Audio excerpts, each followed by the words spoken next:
ازاي في حاجه غريبه يا جماعه؟ لا لا لا لا لا لا لا لا مستحيل مستحيل مستحيل. لا انا ما بعرفش انام غير لما اصلي واقرا قران كتير، ما مش هينفع يا جماعه. انا عايز حد قلبه جامد ايوه يجي ياكل الساندوتش ده.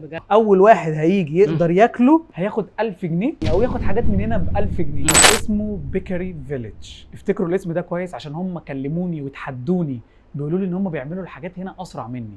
بس اسرع مني ازاي؟ من اول ما بيجيبوا الدقيق لحد ما انت بتيجي تختار اللي انت عايزه وتخش على الثلاجه تعمل اللي انت عايزه ويحشوا لك اللي انت عايزه وتاكله. صح كده؟ صح حلو. بس المميز هنا ايه؟ اسعارهم غريبه، الحاجه كواليتي عاليه. سيبك من كل ده، انا مش جاي اعمل بقى ريفيو على الكلام ده كله.